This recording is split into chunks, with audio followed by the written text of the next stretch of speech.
At Phoenix, we work together with the students to identify the challenges that they face and to support them in a positive way to try to overcome those challenges. So we try to be creative, we try to be resourceful, and we try to be positive. And we encourage the students to have a positive attitude to their learning as well. We also make sure that we are consistent and we are persistent in how we work with students to overcome those challenges, because we find that's how real positive change will occur, if we are consistent across a long period of time.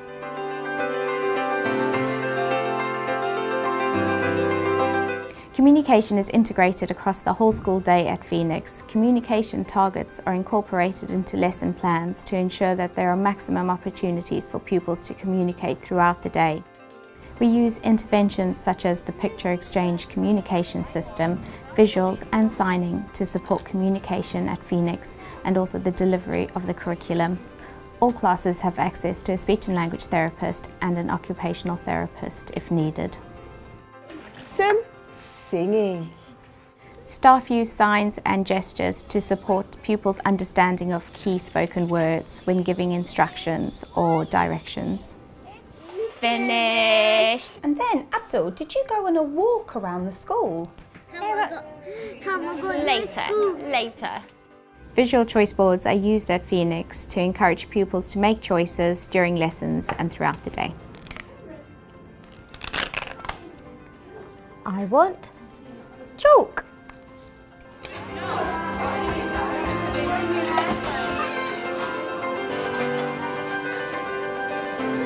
Pupils use visual timetables at Phoenix to support their transitions during the day from different lessons or activities. It helps them to understand what is happening during the day and also to prepare them for any changes that might occur. Soft play. Soft play. I don't know. It is a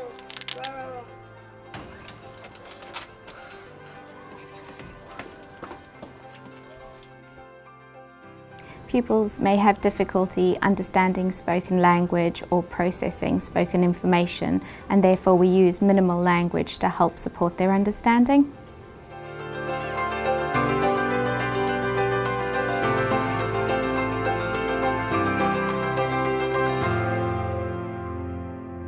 All of our pupils have challenges in the area of developing their social and emotional understanding.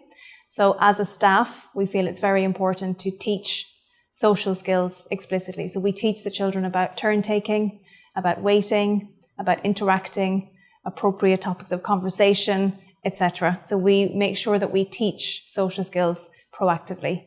We're going to look at the story about touching people today. Do you remember we did this in our group? Yeah. Okay. So we talk to many different people every day. Sometimes we talk to our family. So in my family, I may have a mother, a father, sister, brother, uncle, auntie, grandmother, grandfather, and cousin. Yes. Who's in your family? I got grandmother, nanny. Oh, you got a nanny. Your grandmother's called Nanny, and you've got a brother? Yeah. Yeah, and a mother? Yeah. And a Dad. dad. His name Abdul. Abdul. Okay. I'll call him Dad.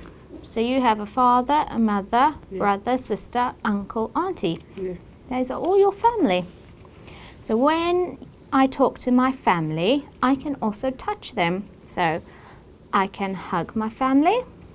You can give them a kiss on the cheek. Yeah. You can shake hands, pat them on the shoulder, or hold their hands. Hold hands with my friend. I got a friend Patrick. When I talk to Patrick, I can sometimes touch him. So I can shake hands to say hello, Yeah. or I can tap him on the shoulder to get his attention. Most of the time, I do not need to touch my friends when I talk to them. No. No. So you can keep your hands down. We use a comic strip conversation to support pupils' social and emotional regulation. The pupil and the adult are encouraged to draw a situation or scenario of something that's happened, and the pupil and the adult, they talk about what the people may be feeling or saying, the events that's happened and the implications of how other people may feel as a result of a behaviour or an incident. Abdul, I'd like to talk about your trip to Mali yesterday. On the train. You went on the train. Oh, let's do a picture of the train. Here you go. Amanda, Atif, Vicky and Abdul on the train. And then, Abdul, did you go on a walk around the school? Yes. What did you see?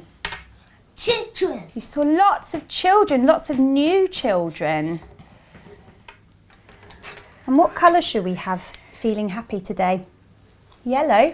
Oh, so this is Abdul. You felt happy at Mana.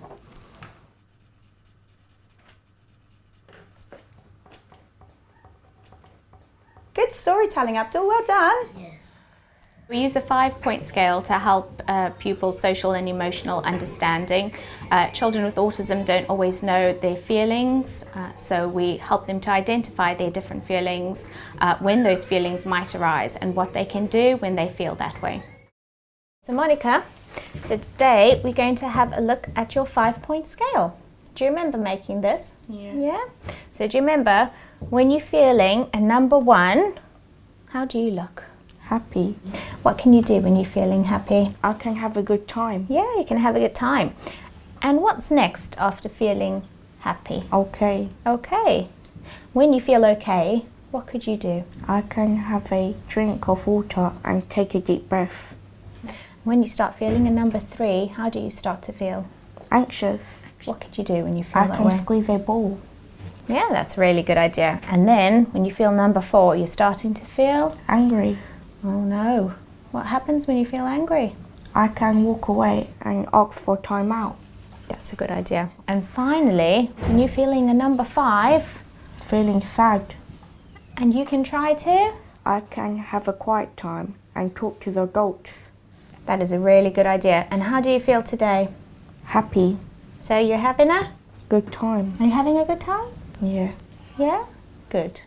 Group activities for pupils encourage them to model and use role play to use social skills.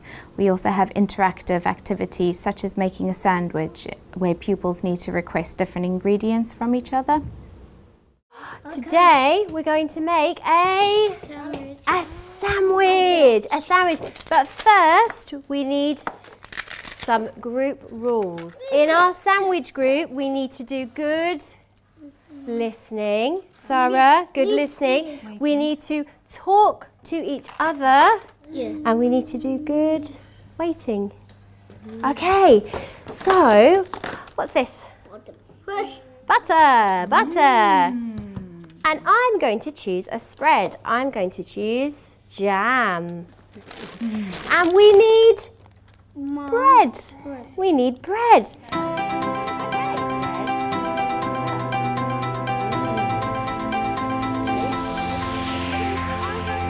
Can I have Atif the bread? Good boy, good try. Yay, well done. You do it after? Spread. No, no. And I'm going to eat my sandwich.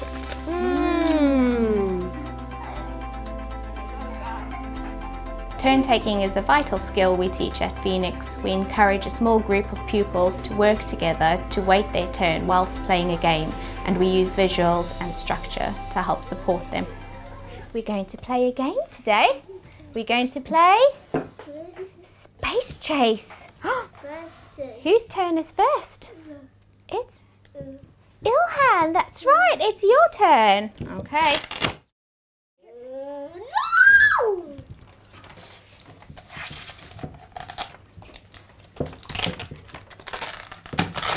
No. I want my turn. Here you are. Ready? Here it comes. For Ilhan. Ready, steady. Okay, Ilhan, your turn is finished in 5, 4, 3, 2, 1. Your turn is? Finished. That's right, Joshua. Good boy. Well done. Joshua's turn is finished in 5, 4, 3, 2, 1. It's finished. It's finished. Everybody did really good waiting.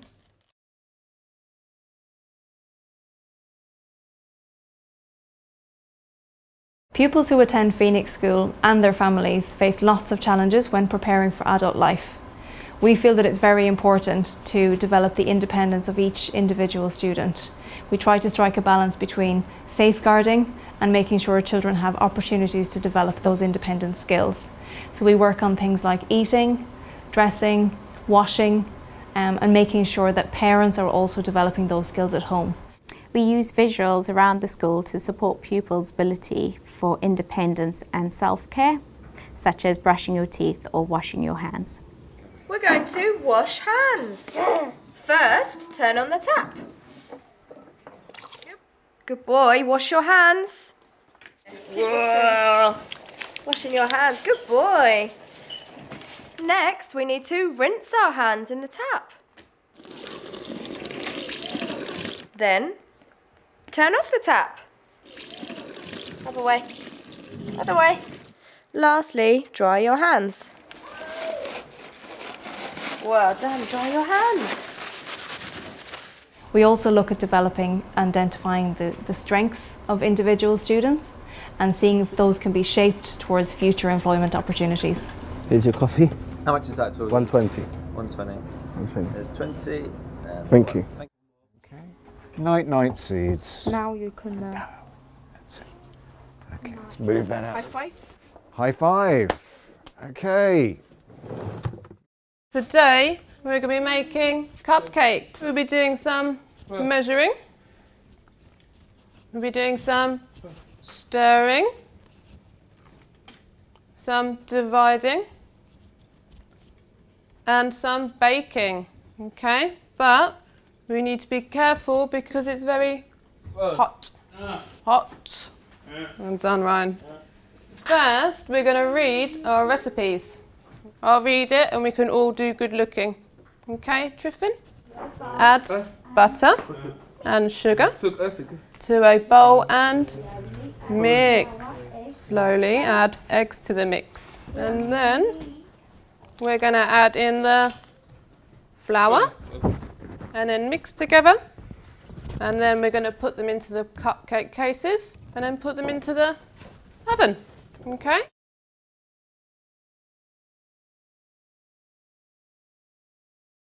We have a very positive and proactive approach to working with students and promoting positive behaviours in our students. So we work together to identify triggers for those behaviours, and we make sure there are consistent behaviour support plans in place for students so that all staff are using similar strategies, and this will promote positive change in behaviour in the long term.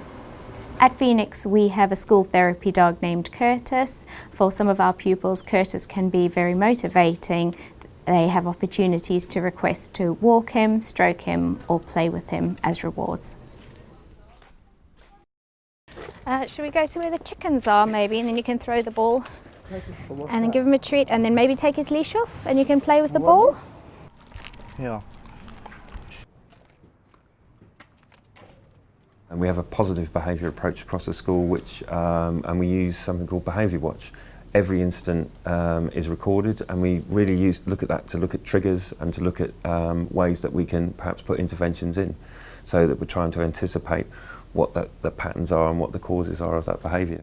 I think physical activity is essential to the children here and the life of the school. That right from the word go, when the students come off the buses, they are jumping and bouncing, that some of the students will go into the playground and they need that movement, and to be able to feel free is so essential to what's going to happen for the rest of the day.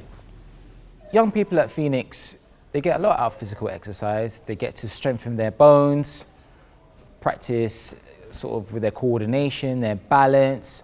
A lot of our guys here have problems in those areas, so PE really helps with that. A lot of our guys also have problems with sleeping, so obviously physical exercise allows them to burn the energy, kind of be calm and get tired later so they can have a good night's sleep.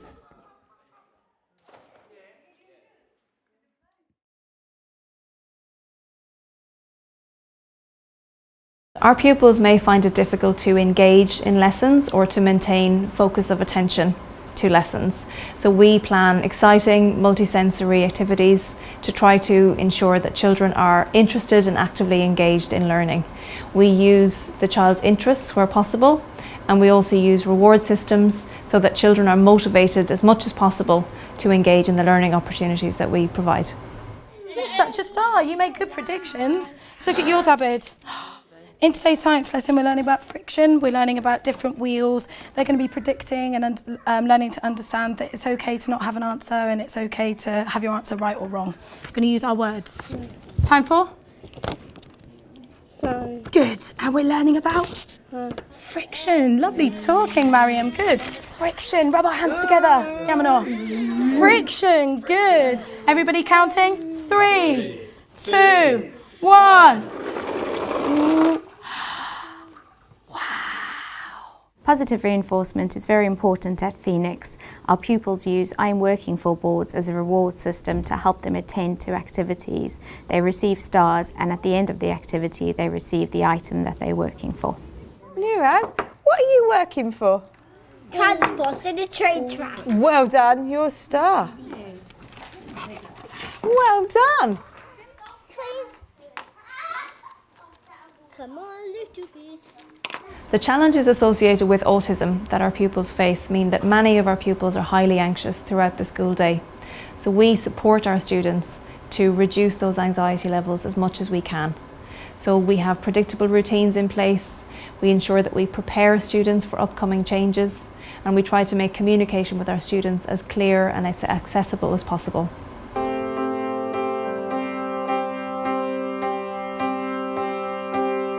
Support is available for parents from the MDT, that's our multidisciplinary team, involving a range of professionals such as a speech and language therapist, educational psychologist, or a social worker.